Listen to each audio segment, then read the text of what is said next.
ऐसी तो क्या ही बात है गुजराती।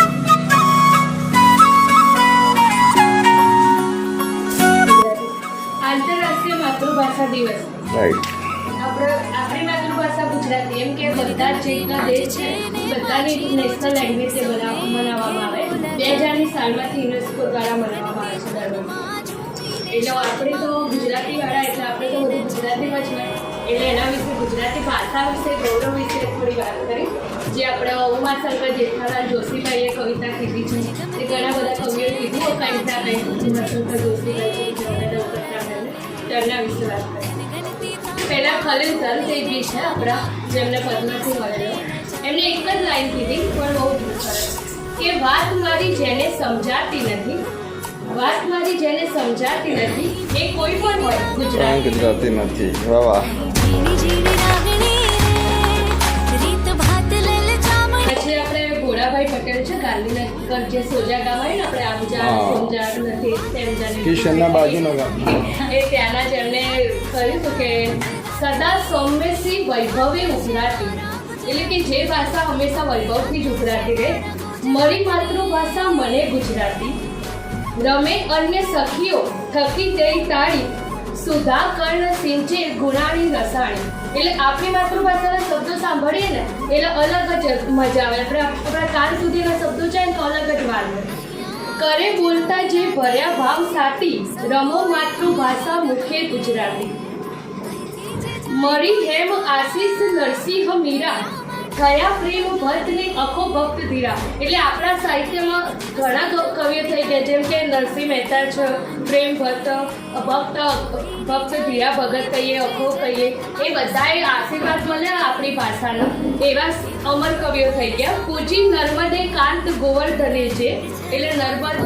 જે આપણા નર્મદ શંકર લાભશંકર દવે કહીએ એમને પૂજી છે કાંત ગોવર્ધને જે ભાષાને પૂજી છે અને નાના લાલે કલ્પના ભવ્ય તેજે ધ્રુવા સત્ય સાથી અહિંસા સુવાતી જે ભાષામાં આપણે અમુક એવું હોય બાકી આપણા ભાષામાં અહિંસાના શબ્દો આવતા હોય નવો ધન્ય ગાંધી ગીરા ગુજરાતી ગાંધીની જે ગીરા છે એનો અમારા મંતર છે નમો ગાંધી ગીરા ગુજરાતી માતૃભાષાનો વૈભવ જ નિરાળો છે કે કોઈ વ્યક્તિ જતું હોય ને આપણા જોડેથી તો એને આપણે બાય નથી કહેતા એને કહીએ આવજો આપણી ભાષામાં એવું કહેવામાં આવે કે આવજો પછી બીજું છે ક્લેપ કરો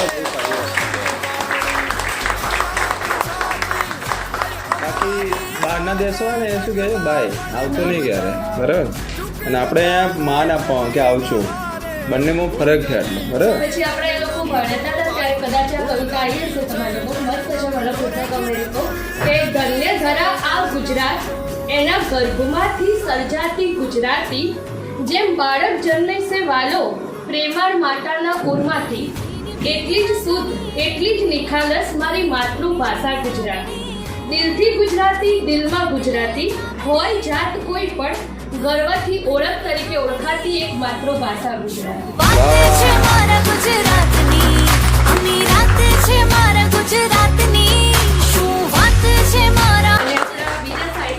ભગવતી કુમાર શર્મા એમણે લખ્યું છે આપણે જે આપણી ભાષા કહીએ કે ગામડાની ભાષા કે આપણી તળપડી ભાષા કહીએ એ ભાષામાં એમણે લખ્યું કે અમે આંધી વચ્ચે તડપનારા માણસ પીડા શ્વાસની તુચ્છ ઘટનાના માણસ ફટાણાના માણસ મરસિયાના માણસ અમે વારસાગત સમસ્યાના માણસ કદીથી સદીની અનિદ્રાના માણસ પ્રભાતોની શાશ્વત પ્રતીક્ષાના માણસ અમે અમને મળવાને જોડતા જ રહીએ સડકવંત જીબ્રાતા તોળાના માણસ શિખર ખીણ ધુમ્મસ સૂરજ કઈ કસુય છે આપણી ભાષામાં ટુ બી નોટ ટુ બી ની હા નાના માણસ પરત કોઈ ગુંટું રહે મોરલાનું અમે તજ ટૂંપાટા તવકાના માણસ મળી આ જીવન કેદ ધ્રુવના પ્રદેશ આપણે મોટ તડકાના માણસ વાહ વાહ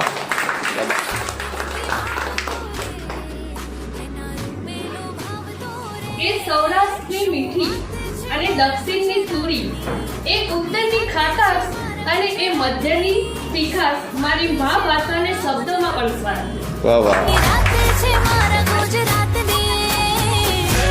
પછી એક કવિ કે છે અંકિત ત્રિવેદી આપણા આધુનિક કવિ છે કે વિધાતાને માતા જે વિધાતા આપણે જન્મ આપીએ અને માતા પછીના ક્રમે આવે છે મને મારી ભાષા વધારે ગમે છે ભક્તિ અને ભાવ ભર્યા અદ્ભુત પ્રભાતિયા લાગણીથી ભરપૂર સૌ સાંભળવાને આતુર જીતે જગના એ હૈયા જેમ પાણીમાં વહે નૈયા શબ્દથી શબ્દને જોડી અર્થ આપતી હરેક કડી હૃદયની એ પરિભાષા મધુર કરે મારી માતૃભાષા સૌને મન જેનું રાજ લાવેલું કવિરાજ એમણે લખ્યું છે.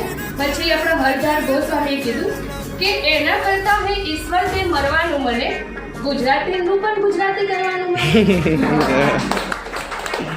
મારા લોહીનું એક ગુજરાતીપણું તેરવાની ટોચ ઉપર કપકો ફૂટે દૂધ નહીં તો પાણી દે ડોલ મને કા કાઢી દે તપ તપતી તલવારો દે યા ગુજરાતી મને વાળી દે. વાહ વાહ. પછી આપણે રઈસ મળ્યા આપણે પન્નીને પસ્તાય તો કહેતા હા એમને લખ્યું છે કે મેં તારા નામનો ટોકો અહીં સાતીમાં રાખ્યો છે ભૂસાવા કે દીધો કપકો હજુ પાતીમાં રાખ્યો છે મલક કઈ કેટલાય ખુંડા બધાની ભૂલ પણ ચોટી પણ હજુય મારો ધબકારો હોય ગુજરાતીમાં રાખ્યો. વાહ વાહ. કે આવ વીરા ગુજરાતી તને અતિ શોભિત હું શણગાર સજાવું. પછી એક સાહિત્ય ઉપર થઈ જાય દુનિયાનું આખું ક્ષેત્ર એ સાહિત્ય ક્ષેત્ર છે એમાં કોઈ કવિતા તો કોઈ વાર્તા બનો કંઈ પણ બનો ગુજરાતી.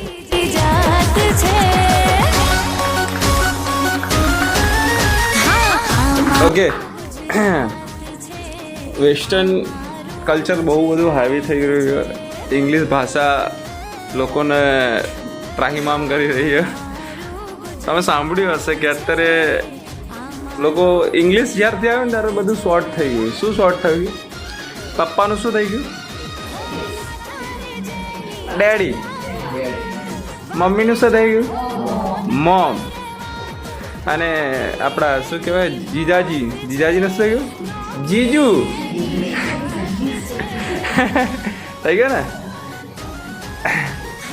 પણ મજા છે કોઈની કે ફૂવાનું ફૂ કરી દે. આ છે ગુજરાતીની તાકાત. બરાબર. ચાલો બધા જોરદાર ક્લેપ કરો.